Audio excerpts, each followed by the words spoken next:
பேங்கை விட ஒரு சூப்பரான ஒரு ஜாப், பேங்கை விட ப்ரெஷர் கம்மியா, சேலரி பயங்கரமா வந்து நான் வாங்கணும்னு நினைச்சீங்கன்னா உங்களுக்கான ஒரு சரியான வேகன்சி தான். எல்ஐசி ஏஏஓல இருந்து 350 வேகன்சி 1,00,000க்கும் அதிகமான சேலரியோட வந்திருக்கு. ஸோ இதை பத்தி ஃபுல் டீடைல் வந்து நான் சொல்றேன். வீடியோ ஃபுல்லா பாருங்க. ஃபர்ஸ்ட் டைம் நம்ம சேனலை பாக்குறீங்க அப்படின்னா முக்கியமான இன்ஃபர்மேஷனை நான் வந்து சொல்லி கொடுக்க போறேன். மறக்காம நம்ம சேனலை வந்து சப்ஸ்கிரைப் பண்ணிக்கோங்க. ஆக்சுவலா வந்து பாத்தீங்கன்னா இந்த வேகன்சி வந்து நிறைய பேர் எதிர்பார்த்துக்கிட்டு இருந்ததுதான். ஸோ கொஞ்சம் அதிகமான வேகன்சி தான் 350 அப்படின்றது. ஸோ இது வந்து பாத்தீங்கன்னா நம்ம எல்ஐசியோட ஏஏஓ ஜெனரலிஸ்ட் அப்படின்றது. ஃபர்ஸ்ட் ஜெனரலிஸ்ட் அப்படின்றதுக்கு எல்லாத்துக்குமே ஒரு டவுட் வரும். சார் நாங்க அப்ளை பண்ணலாமா, இல்ல வந்து ஏதாச்சும் வந்து பாத்தீங்கன்னா நமக்கு எக்ஸ்பீரியன்ஸ் வந்து வேணுமா அப்படின்னு டவுட் இருந்துச்சு அப்படின்னா அவங்க நோட்டிபிகேஷன்ல தெளிவா கொடுத்துட்டாங்க. பேச்சுலர் டிகிரி படிச்சிருக்கிற யாரா இருந்தாலும் இந்த எக்ஸாமுக்கு நீங்க வந்து அப்ளை பண்ணலாம். இப்போ இன்னொரு டவுட் வரும். சார் நான் காலேஜ் படிச்சுட்டு இருக்கேன், நான் வந்து அப்ளை பண்ணலாமா அப்படின்னு கேட்டீங்கன்னா கண்டிப்பா உங்களுடைய காலேஜ் டிகிரி, நீங்க காலேஜோட டிகிரி வந்து பாத்தீங்கன்னா 1/8/2025க்கு முன்னாடி, அதாவது ஆகஸ்ட் 1ஆம் தேதிக்கு முன்னாடி உங்களுக்கு டிகிரி எல்லாமே கிடைச்சிருந்துச்சு அப்படின்னா கண்டிப்பா காலேஜ் ஸ்டூடெண்ட்ஸ் நீங்களும் வந்து அப்ளை பண்ணலாம். அதாவது ஃபைனல் இயர் ஸ்டூடெண்ட்ஸ் நீங்களும் வந்து அப்ளை பண்ணலான்றாங்க. ஓகே, இப்போ நம்ம வந்து இதெல்லாம் தாண்டி அடுத்து எப்ப இருந்து டேட்ஸ் வந்து ஓப்பன் ஆகுது, முக்கியமான டேட் என்ன அப்படின்றத வந்து சொல்றேன். ஃபர்ஸ்ட் இதனுடைய ஓவரால் வேகன்சி அப்படின்னு எடுத்துக்கிட்டீங்கன்னா 350 இருக்கு. அதை வந்து தனித்தனியா பிரிச்சு கொடுத்துருக்காங்க. இதுல மெஜாரிட்டி வந்து பாத்தீங்கன்னா நம்ம ஓபிசி பார்ப்போம். 88 வரைக்கும் வந்து ஓபிசிக்கு வந்து வேகன்சி வந்து இருக்குங்க. அடுத்து முக்கியமான விஷயம் என்ன அப்படின்னா இம்பார்ட்டன்ட் டேஸ். என்னென்ன டேஸ்ல வந்து பாத்தீங்கன்னா நம்ம இந்த எக்ஸாமுக்கு வந்து அப்ளை பண்றது அப்படின்னா, அதாவது இன்னையில இருந்து ஸ்டார்ட் ஆகுது. 16/8/2025 இருந்து நீங்க வந்து அப்ளை பண்ணிக்கலாம். அதே மாதிரி லாஸ்ட் டேட் எப்போ அப்படின்னு பார்த்தீங்கன்னா 8/9 அடுத்த மாசம். ரொம்ப ரொம்ப கம்மியான டேஸ் தான் இருக்கு. 8/9 அடுத்த மாசம் வரைக்கும் வந்து பார்த்தீங்கன்னா நம்ம வந்து அப்ளை பண்ணிக்கலாம். சரிங்களா? 8ஆம் தேதிக்குள்ள அப்ளை பண்ணிருங்க. அவ்வளோ நாள்லாம் வெயிட் பண்ணக்கூடாது. ஒரு 3 நாள் 4 நாளே அப்ளை பண்ணி முடிச்சிடணும்னு சொல்றாங்க. அதே மாதிரி ப்ரிலிம்ஸ் வந்து பாத்தீங்கன்னா உங்களுக்கு வந்து 10ஆவது மாசம் வந்து வருது. 3/10/2025 வந்து வருது.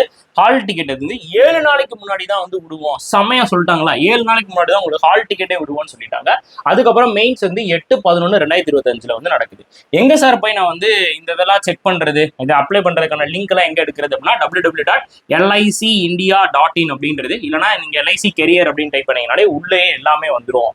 ஓகேங்களா? இதுல வந்து பாத்தீங்கன்னா ஏஜ் லிமிட் மினிமம் வந்து 21 வயசு கம்ப்ளீட் ஆயிருக்கணும். நான் சொன்ன மாதிரி உங்களுடைய மினிமம் குவாலிஃபிகேஷன் இந்த 1/8 அதுக்கு முன்னாடி இருக்கணும். அதே மாதிரி வந்து பாத்தீங்கன்னா மேக்ஸிமம் அதாவது 30 வயசுக்குள்ள இருக்கணும். அதுல ஒரு சில கேட்டகரிக்கு உங்களுக்கு ஏஜ் ரிலாக்சேஷனும் இருக்கு. எஸ்சிஎஸ்டியா இருந்தீங்கன்னா 5 வருஷமும், ஓபிசியா இருந்தீங்கன்னா உங்களுக்கு வந்து 3 வருஷமும் ஏஜ் ரிலாக்சேஷன் வந்து கொடுக்குறாங்க. இப்போ அதே மாதிரி எந்த டிகிரி படிச்சிருந்தாலும் இந்த ஜாபுக்கு வந்து நம்ம வந்து அப்ளை பண்ணிக்கலாம். ஓகே, இப்போ இதெல்லாம் சொன்னதுக்கு அப்புறம் இங்க பாருங்களேன். இதுல வந்து சேலரி இங்க பாத்தீங்கன்னா உங்களுக்கு ஃபர்ஸ்ட் பேசிக் சேலரியா அவங்க வந்து பாத்தீங்கன்னா 88,635 ரூபா பர் மந்த்துக்கு வந்து வைக்கிறாங்க. இதான் பேசிக் ஸ்கேலு. அதுக்கப்புறம் அது இது எல்லாத்தையுமே சேர்க்கும் போது ஹவுஸ் அலவன்ஸ், சிட்டி அலவன்ஸ், அந்த அலவன்ஸ் இந்த அலவன்ஸ்லாம் சேர்க்கும் போது 1,26,000 பர் மந்த் அப்படின்னு சொல்லி வரும். கிளாஸ் ஏ சிட்டியில வேலை பார்க்குறவங்களுக்கு. அதாவது சிட்டி வைஸ் நமக்கு வந்து பிரியும். சில பேர்லாம் நான் சென்னையில தான் வேலை பார்ப்பேன் அப்படின்னு நினைப்பாங்க. சென்னைக்கெல்லாம் போகணுமா அப்படின்னு நினைப்பாங்க. அது பார்த்துக்கோ, சேலரி வந்து அதுக்கேற்ற மாதிரி வந்து பாத்தீங்கன்னா உங்களுக்கு வந்து இன்க்ரீஸ் ஆகும். ஓகேவா? ஸோ தென் வந்து பாத்தீங்கன்னா நமக்கு இது வந்து பாத்தீங்கன்னா அதாவது நீங்க ஒன்ஸ் அப்ளை பண்ணி முடிச்சிட்டீங்க அப்படின்னா, டிரான்சாக்ஷன் முடிச்சிட்டீங்க அப்படின்னா ரீஃபண்ட்லாம் பண்ண மாட்டாங்க. நீங்க எக்ஸாம் எழுதினாலும் சரி ரீஃபண்ட் கிடையாது. எஸ்சிஎஸ்டியா இருந்தீங்கன்னா வந்து 85 ரூபாயும், நீங்க அதர் கேண்டிடேட்டா இருக்கும்போது உங்களுக்கு வந்து 700 ரூபா பிளஸ் ஜிஎஸ்டி வந்து இருக்கும். அப்போ வந்து 850 ரூபா வரைக்கும் நம்ம வந்து பே பண்ற மாதிரி வரும். அதுக்கப்புறம் வந்து பாத்தீங்கன்னா இதுதாங்க சூப்பரான ஒரு விஷயம்.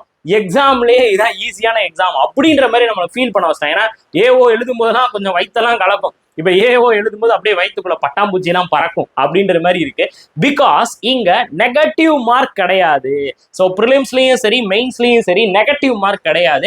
என்ன பண்ணிட்டான் அப்படின்னா ரீசனிங் 35 கொஸ்டின் 35 மார்க் அப்படின்னு பிரிச்சுட்டாங்க. அதுல மினிமம் குவாலிஃபிகேஷன் மார்க் அப்படின்னு சொல்லி வச்சுட்டான் பாருங்களேன். இதுதான் நம்ம ஹைலைட்டா இங்க வந்து பார்க்க வேண்டிய ஒரு விஷயம். ஹைலைட்டா இங்க வந்து இதை தான் நம்ம வந்து பார்க்கணும்.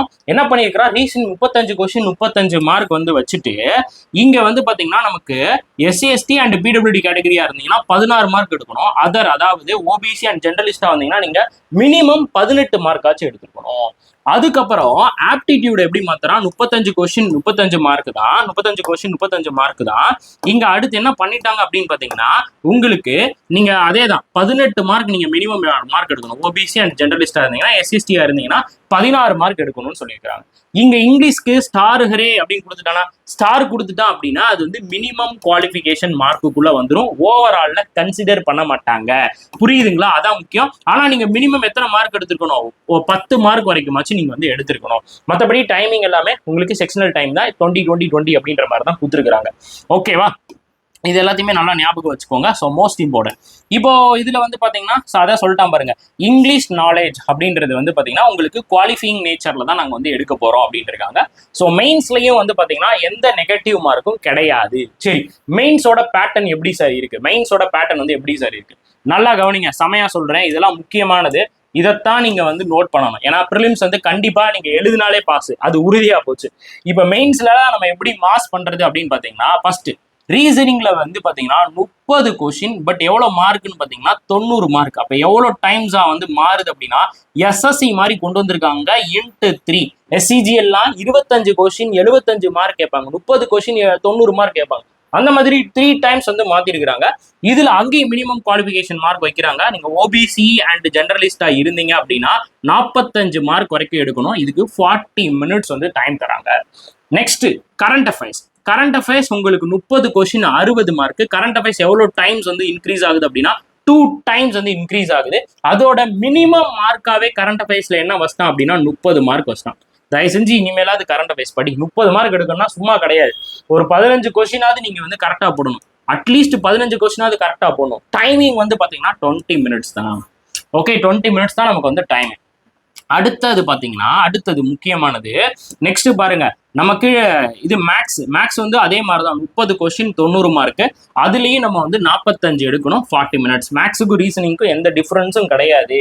அதுக்கப்புறம் வந்து இந்த இன்சூரன்ஸ், நிறைய பேருக்கு இந்த ஜெனரல் இன்சூரன்ஸ்னா என்னன்னே தெரியாது. இந்த ஜெனரல் இன்சூரன்ஸ் எல்லாமே நான் வந்து கொண்டு வரேன். கண்டிப்பா நம்ம சேனல்ல ஜெனரல் இன்சூரன்ஸ்க்கான செஷன்ஸ் எல்லாமே வரும். இதுல சொல்றேன் பாருங்க, இந்த maths, current affairs, reasoning, current affairs, அதுக்கப்புறம் வந்து பாத்தீங்கன்னா அப்புறம் மேக்ஸ், அதுக்கப்புறம் வந்து இன்சூரன்ஸ், இது எல்லா செஷனும் நம்ம சேனல்ல கண்டிப்பா வரும். ஒர்த்தா நடத்துவேன். யாருமே நடத்த முடியாத அளவுக்கு வந்து நான் வந்து நடத்துவேன். அந்த அளவுக்கு ஒர்த்தான செஷன் இவ்வளவு நாள் ப்ரொவைட் பண்ணியிருக்கேன். அதே மாதிரி ப்ரொவைட் பண்ணுவேன். அதே மாதிரி இன்சூரன்ஸ் வந்து பாத்தீங்கன்னா 30 கொஸ்டின் 60 மார்க் வந்திருக்கு. 30 கொஸ்டின் 60 மார்க் வந்திருக்கு. மொத்தமா நமக்கு வந்து எவ்வளவு மார்க் வரைக்கும் நம்ம எடுக்கணும் அப்படின்னா 30 மார்க் வரைக்கும் எடுக்கணும். இதுவும் வந்து பாத்தீங்கன்னா 2 டைம்ஸ். இங்க இந்த ஜெனரல் இங்கிலீஷையும் இந்த இதுவும் இன்சூரன்ஸையும் வந்து பாத்தீங்கன்னா 2 டைம்ஸ் வச்சிருக்காங்க. மத்த எல்லாமே வந்து பாத்தீங்கன்னா 3 டைம்ஸ் இருக்கு. இங்கேயும் வந்து பாத்தீங்கன்னா இங்கிலீஷ் அப்படின்றத வந்து ஒரு குவாலிஃபையிங் நேச்சர்ல கொண்டு போயிட்டான். நீ ஒரு மினிமம் மார்க் எடுத்தா போதும். உங்களுக்கு டிஸ்கிரிப்டிவ் ரைட் இருக்கும். அதாவது 2 டிஸ்கிரிப்டிவ் ரைட்டிங் வந்து இருக்கு. அதுல வந்து கம்யூனிகேஷன் ஸ்கில், அதாவது இமெயில் இது வந்து பண்றது, ரிப்போர்ட் அனலைசேஷன் வந்து பண்றது அப்படின்ற மாதிரி, அப்புறம் லெட்டர் ரைட்டிங் அப்படின்ற மாதிரி இருக்கும். மொத்தம் வந்து 25 மார்க், 2 கொஸ்டின் 25 மார்க் கேட்கறாங்க. நீங்க மினிமமா 10 மார்க் எடுக்கணும். அரை மணி நேரம் டைம் தராங்க. ஓகேவா? இங்க ஃபர்ஸ்ட் முன்னாடி இருந்தது எல்லாத்துக்குமே வந்து உங்களுக்கு 2 மணி நேரத்துக்குள்ளேயே மெயின்ஸ் வந்து முடிஞ்சிருது. டிஸ்கிரிப்டிவ் ரைட்டிங் மட்டும் ஒரு அரை மணி நேரம். அப்ப 2.5 மணி நேரம் இந்த எக்ஸாம் வந்து நடக்க போகுது. மெயின்ஸோட தான் இங்க வந்து முக்கியம். ப்ரிலிம்ஸ் வந்து நமக்கு வந்து அவ்வளோ ஒன்றும் இதா வந்து இல்லை, கஷ்டமா வந்து இல்லை. சரிங்களா? அவ்வளோ ஒன்றும் ப்ரிலிம்ஸ் வந்து பாத்தீங்கன்னா கஷ்டமாக நமக்கு வந்து தெரியல. சரிங்களா? ப்ரிலிம்ஸ் வந்து நமக்கு அவ்வளோ கஷ்டமா தெரியல. மெயின்ஸ் தான் இங்க வந்து மேட்டர். ஸோ அடுத்து வந்து பாத்தீங்கன்னா இந்த மெயின்ஸ்ல வந்து நம்ம வந்து எல்லாத்துலயுமே செப்பரேட்ல நீங்க வந்து மினிமம் மார்க் வந்து ஸ்கோர் பண்ணிருக்கணும். அது ப்ரிலிம்ஸா இருந்தாலும் மெயின்ஸா இருந்தாலும் கொஞ்சம் மார்க் ஸ்கோர் பண்ணிருக்கணும். அவங்க கொடுத்துருக்கிற அந்த மார்க்கை ஸ்கோர் பண்ணாதான் நீங்க வந்து அடுத்தடுத்து போக முடியும்னு சொல்லியிருக்கிறாங்க. அவ்வளவுதான் மக்களே. இதுல வேற எதுவுமே, இதெல்லாம் சும்மா மானே தேனே பொன்மானே அப்படின்ற மாதிரி வந்து கொடுத்துருக்கிறது. ஸோ நான் திரும்பவும் சொல்றேன், இந்த எக்ஸாமுக்கு நீங்க இப்ப இருந்தே படிக்கணும். ப்ரிலிம்ஸை தாண்டி நீங்க மெயின்ஸுக்கு நீங்க இப்ப இருந்தே வந்து படிக்கணும். ஸோ மெயின்ஸுக்கு நீங்க எப்படி படிக்கிறது, இந்த டீடைல்ஸ் எல்லாத்தையுமே நான் வந்து உங்களுக்கு வந்து சொல்றேன். இது பாத்தீங்கன்னா முக்கியமா நமக்கு இன்டர்வியூ இருக்கு. அதாவது மெயின்ஸ்ல வந்து ஷார்ட் லிஸ்ட் ஆகிற எல்லாருக்குமே வந்து பாத்தீங்கன்னா நமக்கு இன்டர்வியூ வந்து போகும்னு சொல்றாங்க. இன்டர்வியூ மார்க் எவ்வளவு அப்படின்னு பாத்தீங்கன்னா 60 கிட்ட வந்துருக்கு. ஸோ இன்டர்வியூ மார்க் வந்து அவங்க எவ்வளவு சொல்றாங்க அப்படின்னு பாத்தீங்கன்னா 60 மார்க். அதுவும் வந்து குவாலிஃபைங் தான், ஒவ்வொருத்துக்கும் வந்து மாறுது. சரிங்களா? ஸோ 60 மார்க் வரைக்கும் உங்களுக்கு வந்து இன்டர்வியூ வந்து வைப்போம். ஸோ 60 மார்க் வரைக்கும் நமக்கு வந்து இன்டர்வியூ வந்து வைப்பாங்க அப்படின்ற ஒரு இன்ஃபர்மேஷனையும் வந்து கொடுத்துருக்காங்க. ஸோ இந்த இன்டர்வியூக்குலாம் எப்படி ப்ரிப்பேர் பண்றது, அதெல்லாம் நான் வந்து லேட்டரா வந்து அப்டேட் பண்றேன். நம்ம இன்டர்வியூ எப்படி பண்றது, இன்டர்வியூக்கு நம்ம என்ன பண்றது, நம்ம சேனல் நம்ம என்ன பண்ண போறோம், அதை எல்லாத்தையுமே நான் ஒண்ணா உங்களுக்கு வந்து அப்டேட் பண்றேன். நீங்க சப்ஸ்கிரைப் மட்டும் பண்ணி வச்சுக்கோங்க. ஸோ இதுக்கு வந்து மெயின்ஸ் வந்து படிக்கிறதுக்குலாம் கவலைப்படாதீங்க. நான் அடுத்தடுத்து செஷன்ஸ் வந்து கொண்டு வருவேன். கண்டிப்பா இந்த வீடியோ நிறைய பேருக்கு வந்து ஷேர் பண்ணுங்க. மறக்காம நம்ம சேனலை சப்ஸ்கிரைப் பண்ணி வச்சுக்கோங்க. அடுத்தடுத்த செஷன் என்னென்ன வேணும் அப்படின்றத வந்து கமெண்ட் பண்ணுங்க. உங்களுக்கு ஏதாவது டவுட்ஸ் இருந்துச்சுனாலும் கமெண்ட் பண்ணி விடுங்க. தேங்க்யூ.